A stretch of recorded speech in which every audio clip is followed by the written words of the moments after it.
Dr. John Vanderslice.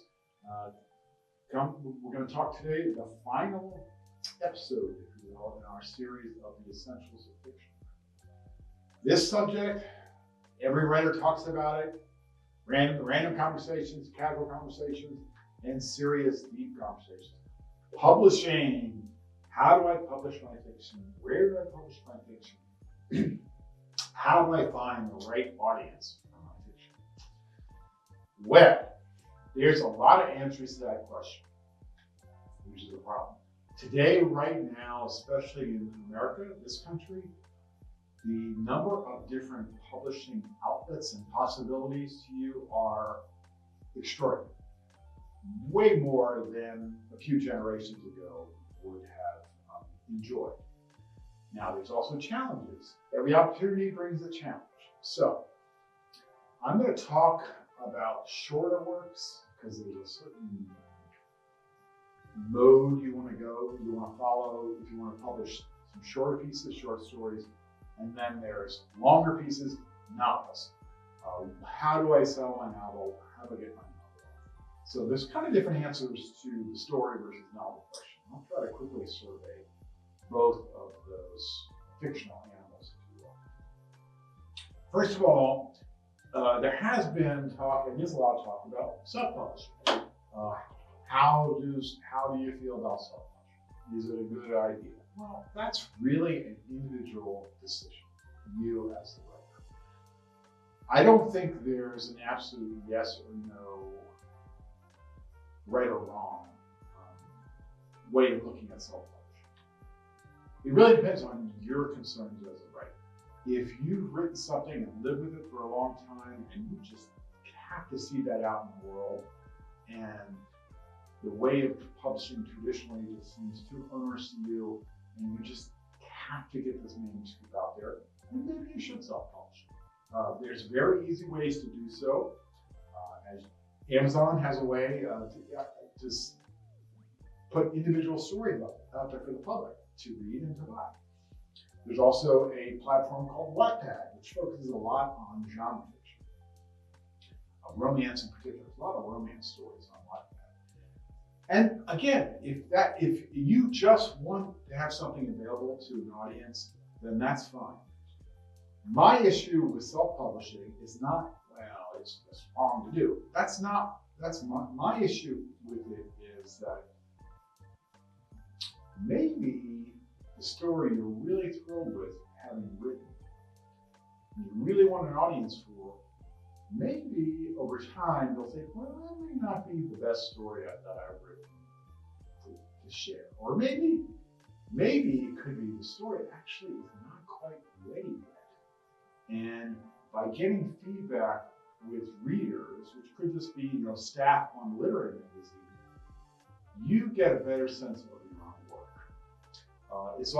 Writers have often said, well, when I send the story out and it comes, I get rejected like 10 times, 15 times, 20 times, which can happen. That's when I know I got to go back and reread the story. Something is probably not working in the story. I'm just not realizing it. So I think that kind of wall is useful to you as a writer creatively. It's important to know when somebody in the world is telling you, you need to go back and work on this a little bit more. The other very obvious thing about self-publishing is that you don't get any kind of editorial apparatus. No one's going to edit your work unless you do it, which means it's on you, the writer, to do it well, or perhaps to pay someone who can do it well. No one wants to read a self-published work that's just a mess.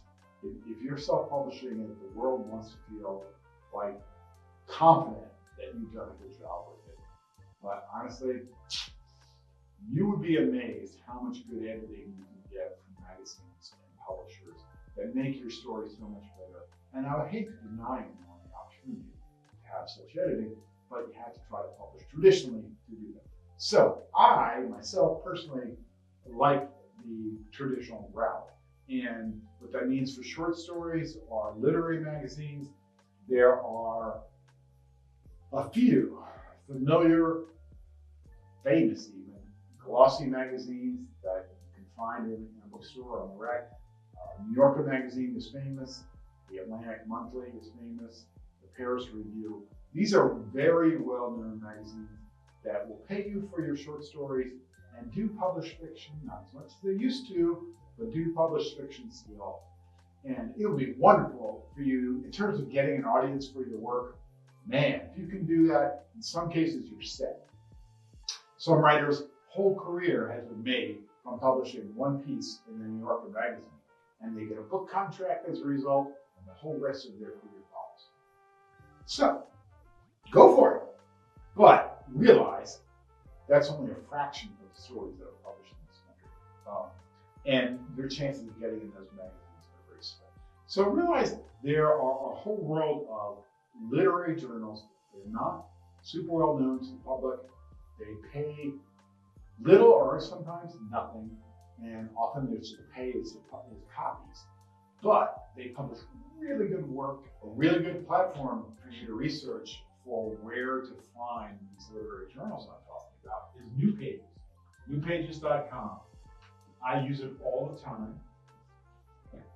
It is an alphabetical order of different literary journals with, you can find a link, some description of the journal, and then a link to the website. And you can do more research on that. So the last thing I would say about submitting to magazines and literary journals, make sure you look at what the journal's rules are, suggestions, when they read, when they don't, what kind of fiction they're looking for, because it's a waste of your time to submit to a place that's not interested in reading at the moment or reading the kind of story you write.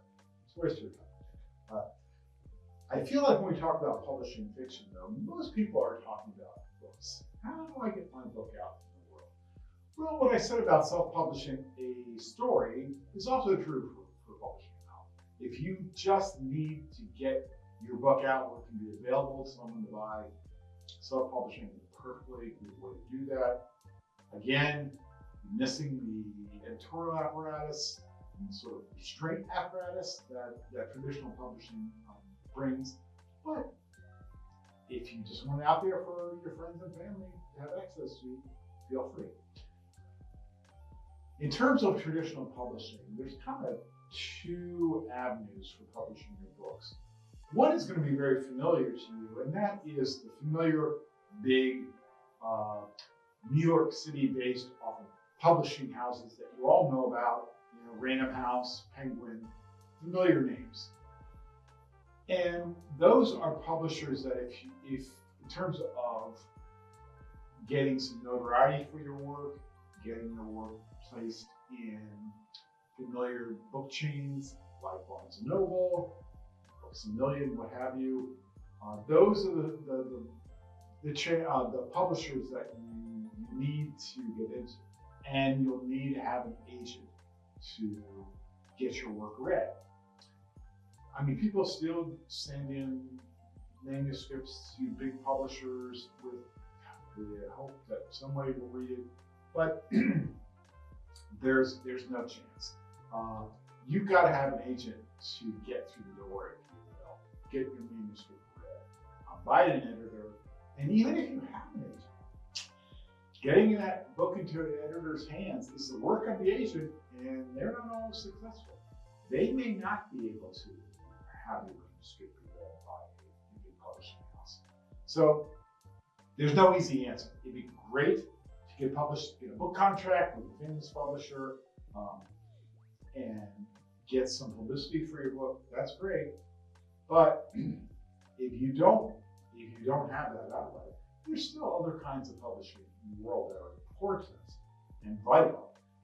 And that would be called the independent press world, which means it's not a big publishing house. Often has a small staff. Sometimes it's just a passion project for a few people. But those presses publish a lot of books, and a lot of good writers publish through such presses. And there's benefits to doing so. First of all, you often can submit your manuscript directly to an independent press. You do not need to have an agent. A few independent presses, I'm thinking of presses like Grey Wolf, are so famous and have published some pretty good selling books that they will insist on agents. But most independent presses just find out how they accept book submissions, and you can do it. You can often send the full manuscript. They may even insist on the full manuscript. So I think there's benefit. I have published books with independent presses 3 times. I actually found it a pretty rewarding experience. The benefit is you can talk directly with the editor. Anyone works that way. You don't have to have an agent to do that. As I said, because you feel like you're one of the thing. And also, there's serious people who take books seriously and they want to do right. You will never feel like a nobody with an independent press. So the question is, how do I find presses to submit to? Let me give you one more platform, and that is the Poets and Writers Database.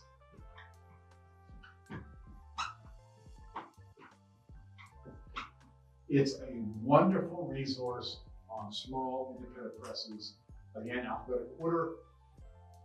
Give you websites to those presses, and you can do research on your own about how to submit to them, what they're looking for, what their reading periods are. I love Poets and Writers. There's all sorts of other resources there on that. Please visit it, and please visit newpages.com as well. Wonderful platforms.